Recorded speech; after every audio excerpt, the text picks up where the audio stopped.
You're listening to Yizar Media. Hello friends, welcome to my channel. Before starting the video, please go ahead and hit the subscribe button and give this video a like up. Ridge informs Carter at Forrester that he has fooled many people. If he stops this right now, they'll be able to pretend nothing occurred. This is your last opportunity. I recommend you take it. Eric agrees. Carter and Justin may reverse the paperwork, allowing everyone to go on. Ridge points out that if the corporation is involved in litigation, nothing will happen. Carter does not want that, and Ridge's willingness to extend an olive branch speaks volumes. He wants the organization to grow as a place where everyone feels valued. I am doing this for us.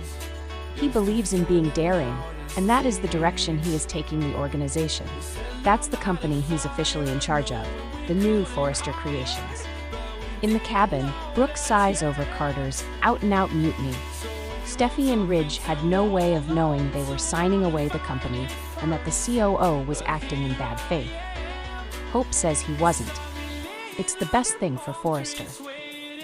Brooke doesn't understand how he can look Ridge and Steffi in the eye, rip their company out from under them, and live with themselves after it. Brooke has had no messages from Ridge, so assumes that Carter didn't go through with the coup.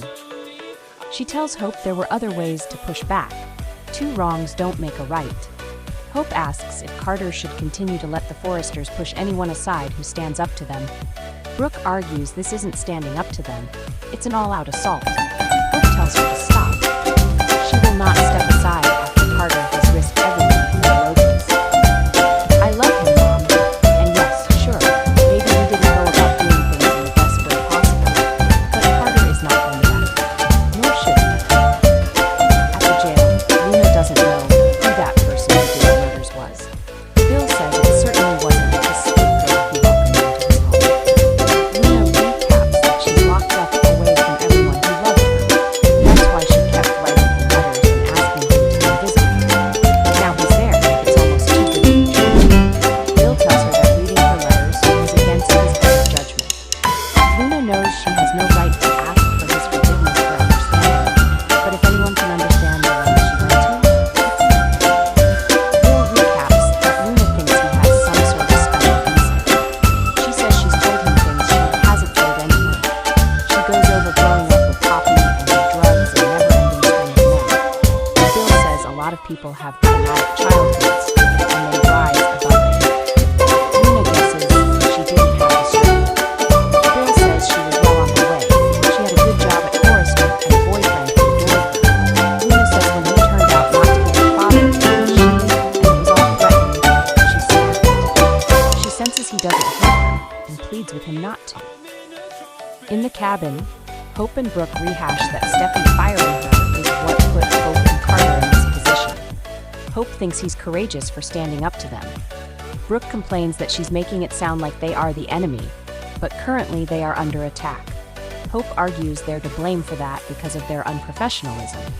Brooke wishes she'd come to her first. Hope wishes she'd come to her before she ran to Ridge. Brooke exclaims that a hostile takeover is not the way to address her concerns. Hope says the takeover is happening and she will be there for Carter every step of the way. At Forrester, Eric hollers, "This is the definition of arrogance. That you think you can run this company better than the people who founded it, who turned it into the powerhouse it is." Carter is doing this for Forrester. Justin states that the LLC is the controlling entity of Forrester Creations now. "I'm sorry." Ridge exclaims, "This guy is stealing our company and you're sorry?" Carter says he's not stealing anything. Eric hollers, "I founded this company. It's in my DNA. It's in their DNA too." Carter is sure the company will emerge from this stronger than ever and urges them to believe that as he does. At the jail, Luna reminds Bill of the long talks they had when her mother was in prison. He reached out to her and tried to relate to her by telling her about his own troubled past. His father abandoned him and his mother had loose morals. They have a lot in common. Luna complains that she's alone now and has been abandoned by everyone, except maybe you. Bill's sure Poppy still sees her as her child. Luna says she feels she failed her, so much so that she wonders if she'll ever come back. But he's there, the man who showed her love and compassion. She did the unthinkable to hold on to that. Maybe I don't have to stay long.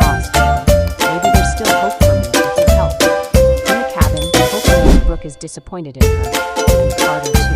But she believes he's the man Forrester needs right now. She feels lucky to have him by her side. Brooke's worried about what may or may not be going on at Forrester right now. She wants to go see for herself. Hope grabs her purse and says she'll go with her. Carter deserves to have someone in his corner. At Forrester, Eric rails that this is a power grab. Steffi accuses Carter of sabotaging him. Carter says he's not. Ridge, you can still design. Ridge sarcastically exclaims, "Oh, I can? Thank you, Carter. With you and Hope in charge?" Carter says Hope will be busy re-establishing her line. He will still rely on Steffi to help him run the day-to-day as they've been doing. Eric asks, "Do I get to do anything?" Ridge isn't going along with it. Carter informs him he has no choice but to accept this. At the jail, Luna tells Bill if anyone can understand why she did what she did, it's him. Bill doesn't know what to say to her. Luna knows she's being presumptuous, but she can see in his eyes the pain they share. They can help each other out. The guard comes in and says, "Time's up." Luna pleads with Bill not to give up on her and to please come back. "I need you." He walks out. At Forrester, Eric reminds Carter they embraced him at this company. He even forgave his betrayal with Quinn. Ridge asks how he does this to his dad, of all people. Carter says it's not personal. Steffi knows he's doing it to bring back Hope. Carter admits that's part of it, but the company is dysfunctional and needs someone impartial to run it. Steffi and Ridge scoff at this. This is all about Hope. Hope and Brooke arrive outside the office and listen as Ridge hollers at Carter that they're not friends. "You're a traitor!" He tells him he doesn't care about him, the family, or the company. All he cares about is Hope. "All of this is beneath you." Steffi says it isn't beneath Hope. Carter tells her not to talk about Hope. Ridge exclaims that if Carter is determined to throw away his life, he will not stop him. "I'm out of here." Brooke and Hope scatter as he swings the door open. Ridge pauses briefly. "Oh, there she is. Hope Logan was a legend. Are you happy? Are you pleased with what you did to Forrester? Are you pleased with the way you manipulated Carter?" Brooke interjects, "Please, don't speak to my daughter like that." Ridge continues, "You understand who you are? You are a terrible little bitch." Carter exclaims, "Enough." Stepping up to Ridge, he says, "Don't ever speak to Hope that way again." Thank you for watching this video. Please subscribe my YSR Media to our channel and stay with us.